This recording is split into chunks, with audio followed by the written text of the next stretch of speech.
My name is Ken Derdzinski. I'm a veteran of the United States Air Force, serving from June 1951 to December 1955.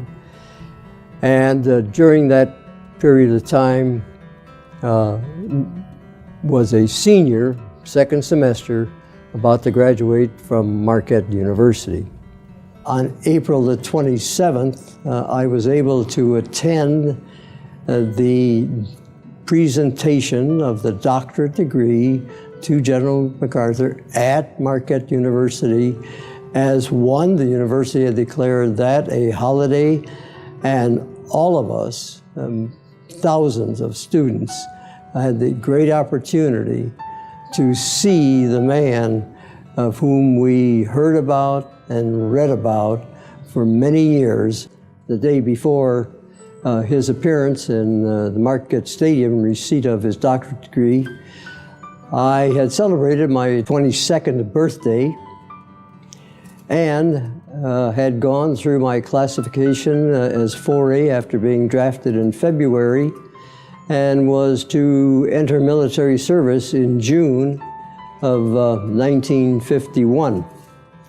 So that set the stage for me and many of my friends at Marquette to have the opportunity to see the general, who obviously was one of the heroes of World War II. We knew the general was coming sometime before that date, and the entire city and the state was in a euphoric state, if you will, because the general, who had to leave Corregidor and Bataan and left with those famous words, "I shall return."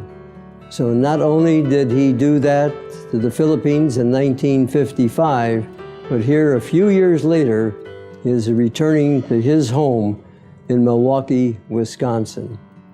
Early in the afternoon of April the 27th, everyone there, whether they be of the administration, the faculty, and the students, were in sort of a euphoric state, waiting to see and hear from the man that we had known about since early 1942.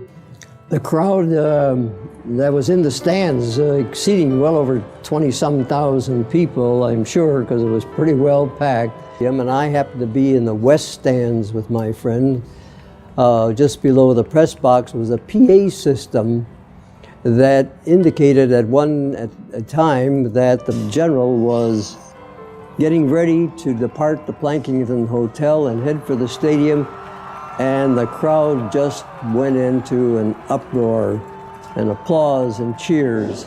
That subsided, and we waited for not too long of a time until the general and his motorcade entered the stadium.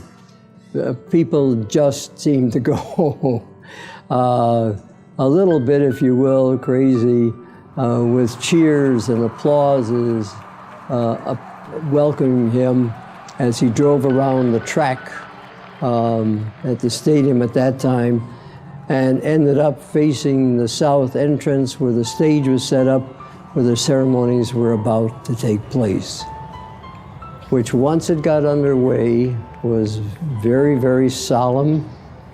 It was very academic, and just a burst of patriotism from all those in attendance. And then the striking up of the band and the national anthem, and all of us turned, put our hands over our hearts, took off our caps, and with gusto sang the national anthem.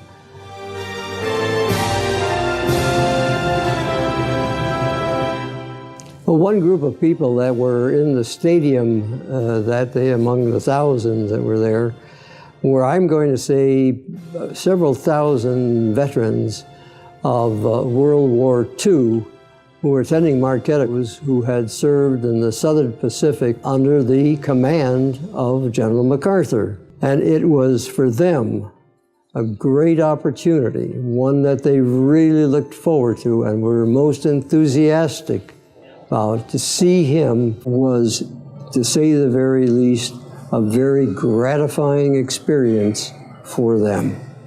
I remembered to this day from that particular ceremony, and the general was one, the absolute dedication to service, and something that I was going to experience and after just a few months, and try and remember some of the things that he accomplished in his dedicated service throughout his entire life, that I might be able to contribute to the years of service that I had ahead of me.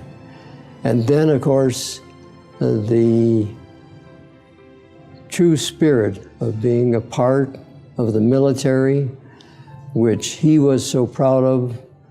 And after having joined, I tried to have that same spirit of being proud and carrying on, if you will, some of the legacy of General MacArthur and his leadership abilities as a military man.